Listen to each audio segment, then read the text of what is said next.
Good morning, children. This is class 12 physics, chapter 1, electrostatics. This is topic number 6, properties of electric charges. Children, this is a very important topic. So, we are going to do about 4 properties. Let's start with the first property, that is quantization of electric charge. So, children, quantization means the packets of charge, that is electric charge that is in integral multiple of basic unit of charge.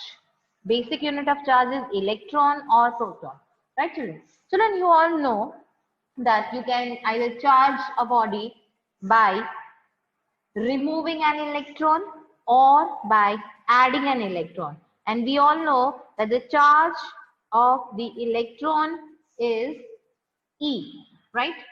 If you remove one electron, then the charge will be reduced by 1E, right?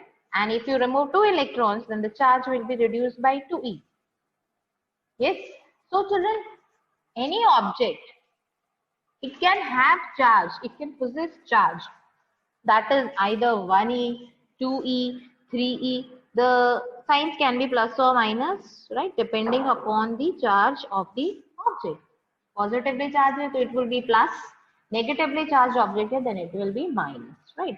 But the charge on the body is due to transfer of electron. Or if one electron is removed or if one electron is added, then the charge will increase or decrease by E, right? So charge on a body, always it has to be in the integral multiple of E.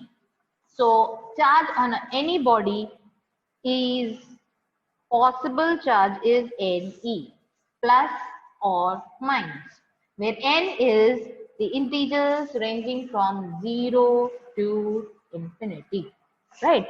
So children, the fractional charges, they are not possible. We cannot say that the object possesses the charge that is 2 by 3e plus or minus 1 by 3e is not possible, right? The possible charge on an object is q equals to plus or minus ne, where n has integer values ranging from 0 to infinity, right children? So quantization, why it is so? Because of the transfer of integral number of electrons. We cannot say that 1.5 electrons were transferred, right? We cannot say half electron was transferred. It has to be in integer value. Either 1 electron is transferred, 2 electrons, 3 electrons, 4 electrons. So the charge on any object is integral multiple of E, right? So this property is known as, this property of electric charge is called quantization of electric charge, right children? So here we are having a small numerical for it, and that is, what is the value of charge on a body which carries 20 excess electrons? 20 electrons are more, so electrons, so negatively charged. Agar aap kisi mein, if you just add 20 electrons on an object, obviously it will become negatively charged, right? So your n value is 20, E value we know, that is 1.602 into 10 to the power minus 19 coulomb. So Q equals to 3.204 into 10 to the power minus 18 coulomb is the charge on an object, right children? This is the first property of electric charge, that is quantization of charge. It is the property which shows that the charge on a body is always the integral multiple of E, right?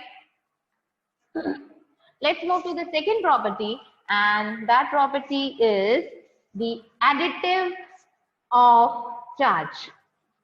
So children, if you are given a system, and on that system you are having a number of charges, right? Suppose you are having charge Q1, Q2, Q3, Q4 and Q5. Then what will be the net charge on the system? So children, net charge is simply obtained by adding them all algebraically, right? As you add in algebra, the same way you have to do their addition. But you have to take the proper signs while adding, right? You have to consider their signs, whether it is minus or it is plus, right? So additive property of charge, what does it represent? What does it show? It shows that the total charge on a system is simply obtained by algebraically adding all the charges which are present on the system, right? So Q equals to Q1 plus Q2 plus Q3 dot dot dot dot Qn. But the charge sign has to be considered, whether it is negative or positive when you are doing the addition, right? Let's take an example for that. A is a charged body having charge Q equals to plus 2E. What is the net charge if minus 2E charge is added on it? So charge Q1 is plus 2E and charge Q2 is minus 2E. So minus you have to write. So 2E minus 2E is 0. So the net charge on your body A is 0. Right? Now let's talk about the third property of electric charge, and that is the conservation of charge. Right? That is the law of conservation of charge. That is the total charge in an system, it remains constant, right? No charge can be created, no charge can be destroyed. What can happen? They can only be transferred from one body to another. So the total charge in the universe, it is the same, right? So this law of conservation is applicable to large scale objects or to microscopic objects also. So let's see an example over here. Example shows that this is 92 uranium-238, right? On alpha decay, what will happen? 2 helium-4 will be released. So children, if you see over here, the total charge, or let's go to the next, the other example that is given. That is the fission reaction, right? On providing a high-speed neutron to uranium-235, right? So the total charge here is 0 plus 92. What will happen? The fission reaction will take place and it gets split into barium-141, right? Kr-92 and neutron, right? So let's see the total charge here, 56, 36, and this is 3, but here it is 0, 3 into 0, right? So here if you add this, 56 plus 36 is 92, and here also it's 92, right? So the total charge before reaction and after reaction is same, right? Only it got converted or it got transferred from one to many, right? So this is your conservation of charge. So children, your first property is quantization of charge. That is, charge on any body is always the integral multiple of E, right? That is Q equals to plus or minus NE. Second is additive of charge. Means if you want to find the total charge on a system, then simply you can find it by algebraically adding them by considering the proper signs, right? And third is this, that is conservation of charge. That is the total charge in the universe, in the isolated system, it remains constant. It is not possible to create or destroy a charge. They can only be transferred from one body to another, right? Let's go to the last property of electric charge, and that is invariance of electric charge. Invariance means it does not vary, it does not change. So here they are telling us, that charge on a body does not vary with the speed of the body, right? If you are having an object which is charged with 10 electrons, right? And initially if it was not moving, it was at rest, and then you make it move with a very high speed, then the amount of charge is not going to change, right? The charge of the object will remain the same. So it does not change with the speed. Right, beta? So these are the properties of electric charges. Now children, here we are going to have a small comparison between charge and mass. So children, charge, we know charge can be positive, it can be negative, or it can be zero. But mass, it cannot be negative or zero. Mass of the object is there, it has to be positive. Right? Second, charge does not depend upon velocity. For example, just now I told you, if an object having 10 electrons, if it is at rest, and then you make it move with the speed of light, then charge will not change. But when the mass will change, if your object is moving with a very high speed, right? So mass of a body increases with the velocity. This equation we will learn in the coming chapters. So you have to see here that charge does not depend upon velocity, but mass increases with velocity. Right? Then we know this property, charge is quantized, right? But quantization of mass is yet to be established. अभी ऐसा established हुआ नहीं है. We know charge is conserved, right? But mass is not conserved as it can be changed into energy, right? Einstein's equation, we are having E equals to mc square, right? So mass can be converted to energy. So the total mass before and after, it does not remain same. It changes, right children? Then you can see the fifth point. The force between charges. Force कैसा हो सकता है? It can be attractive, it can be repulsive. Like charges है, so it will be repulsive, and unlike charges है, it will be attractive. But the gravitational force we have done in class 9, gravitational force class 8, that they are gravitational force between any two objects, between any two masses is always attractive, right? Sixth point. The force between two charges, it follows inverse square law, right? Means if here you are having two charges, the distance between them, suppose the distance between them is r.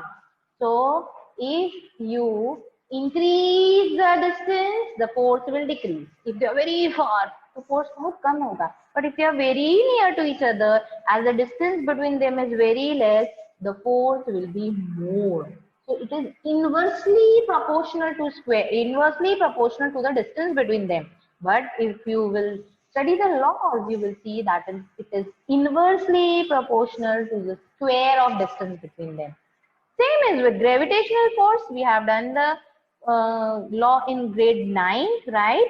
That was your F equals to G M capital M upon R square. Here also it is proportional to 1 upon R square, right? So it follows inverse square law. Now, charge cannot exist without mass. अगर mass नहीं है तो charge नहीं होगा. Mass ही नहीं means there is nothing. But mass can exist without charge. For example, if you are having neutron, neutron has mass, but it does not have charge, right? Unit of charge, we know it's coulomb, and unit of mass is a fundamental quantity, and that is mass unit is kg, right beta? Last point, this also we will do in the coming chapters, but you just need to have a look at it. That is an accelerated charge. If a charge is moving with very increasing velocity, it will emit radiation. अगर एक electron है, right, and it is moving very fast, it is getting accelerated, right? Its velocity is continuously, it is increasing. So while it is getting accelerated, it is going to emit radiations from itself, right? But when an accelerated mass is moving, it is not going to emit any radiations. So children, this is your comparison between charge and mass. This is the comparison between charge and mass. Right children? Children, now next topic is your topic 8, that is Coulomb's law. Right? So children, Coulomb's law, it shows you how two charges which are at rest, right? You are having two charges and they are at rest. So So how are they going to exert a force on each other? Right, these are the two charges. How are they going to exert a force on each other? How much and in what direction? So that was given by Coulomb. So this is your Coulomb's law, right? But before starting Coulomb's law, let's understand that term, and that is point charge. Point charge, right? So what is point charge? So children, point charge, it is when the size of a charged body are very small. For example, this is your one charged body and this is your second charged body. As I think you cannot see them, they are not visible. I'll name them A and B. Here they are, right? The dots, they are charged body. You can see their size. The size is very small as compared to the distance between them, as compared to the distance between them. So the size of the charges, the size of the charged body, very small as compared to the distance between them. So here in this case, we are going to ignore its size. We will say that, oh, it is just point size. कोई भी size नहीं है, but it is 0, something like that, right? So such charged body which are having very small size as compared to the distance between the two are called point charges, right? So that is the point charges. Now let's start with the Coulomb's inverse square law. So children, this law, it gives you the force between two charges, between two point charges which are at rest. Means आपके पास दो point charges हैं जो rest पे हैं. So उनके बीच में कितना force लगेगा, that is given by Coulomb's inverse square law. So now let's read the law. What does it state? So the force of interaction between 2 point charges is directly proportional to the product of the charges. Means this is your charge Q1, this is your charge Q2, right? They are the magnitudes of the charge, right? Q1 charge suppose है आपके पास यहाँ पे है. Suppose you are having how many? 10 electrons, right? Here you are having suppose 10 electrons and here you are having suppose 2 electrons. So magnitude of charge कितना है? 10e. यहाँ पे magnitude of charge कितना है? 2e, right? कितना charge है? तो product को directly proportional है, right बेटा? So the force between 2 point charges is directly proportional to the product of their charges. So it means charge 1 is Q1, charge 2 is Q2. So F, the force between them is proportional to Q1, Q2, right? Second, it is not spillover and it is inversely proportional to square of distance between them. So what is the distance between them? The distance between them is R. Inversely means 1 upon R. But square, so it is 1 upon R square. So उसके बीच में कितना force लगेगा? That is proportional to 1 upon R square. So then if you combine these two equations, then you will get a combined equation that is F is proportional to Q1 into Q2 upon R square. And we know when we remove the proportionality sign, a constant appears, and that constant, after removing the proportional sign, here we have an equal to sign and the constant is K. This constant is electrostatic force constant. This is which force? This is electric force due to static charge. Charges are not moving, static, as they are at rest. So K is called the electrostatic force constant, right? And the value of K is 9 into 10 to the power 9. You can find out the unit, है ना बेटा? Let's see how force का unit क्या होगा बेटा? Newton. K we will find. Q1 coulomb, Q2 coulomb, and R is distance, so that is meter, right? And meter square, right? So unit of K, Newton, ये meter square will go on the other side, coulomb square will come here. This is the unit for K. So you can compare it. It is Newton meter square, coulomb raised to -2. So it is one and the same thing, right beta? So this K is electrostatic force constant.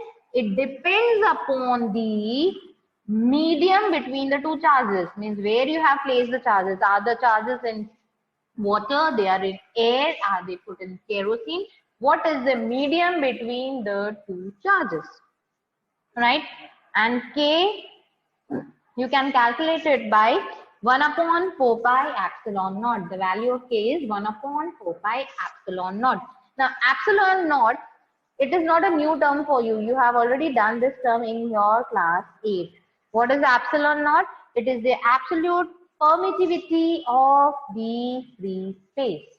It is the absolute permittivity of the free space. So instead of K, we can put 1 upon 4 pi epsilon naught. So what is your equation for Coulomb's law? F equals to 1 upon 4 pi epsilon naught Q1 Q2 upon R square. We have just put the value of K here, right? So this is your Coulomb's inverse square law.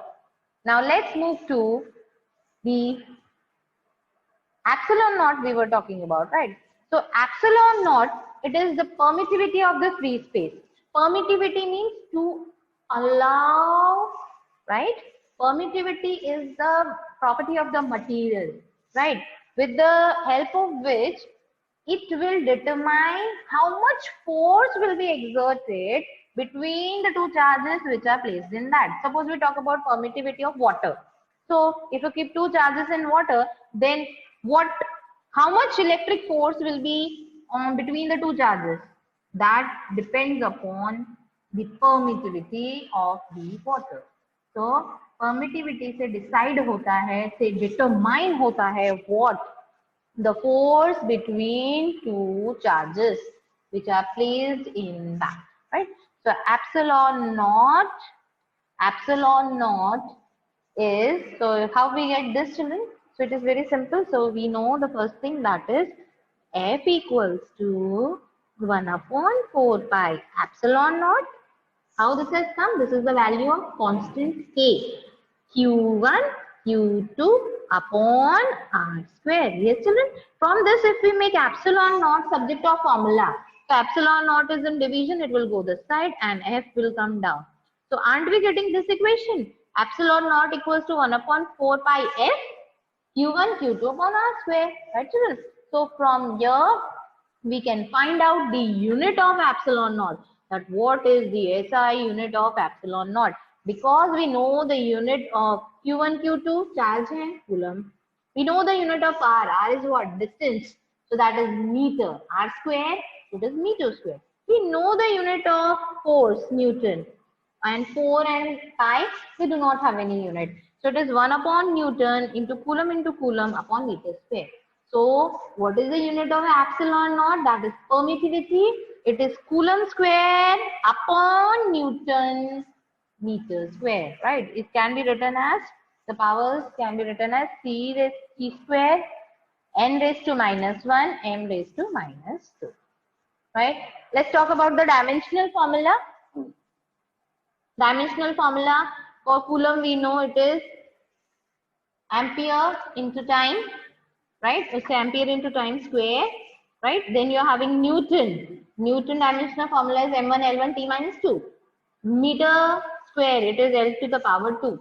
So the dimensional formula of epsilon naught is m raised to minus 1, L raised to minus 3, and T raised to 4, and A raised to 2. So this we have done in grade 11. So you must be knowing from that. Now, let's find the value of 1 upon 4 epsilon naught. 1 upon 4 epsilon naught is K. So we know the value of 1 upon 4 epsilon naught, that is 9 into 10 to the power 9. Right? 9 into 10 to the power 9. What is the unit? Newton meter square upon Coulomb square. Right? So from this value, can we find out the value of epsilon naught? Yes. What will happen? Epsilon naught will go here, K will come down because K value हमें पता है, that is 9 into 10 to the power 9. Right? So it will be epsilon naught equals to 1 upon 4 pi K. 4 K value, pi value is 3.14, K value is 9 into 10 to the power 9. When you do the calculation, you will get the answer for epsilon naught, and that is 8.85 into 10 to the power minus 12 Coulomb square per Newton meter square.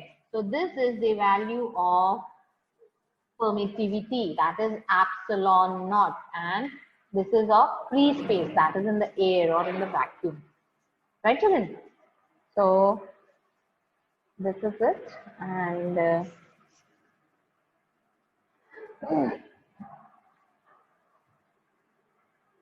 okay, fine. Now we'll continue in the next class. Okay, bye bye, children.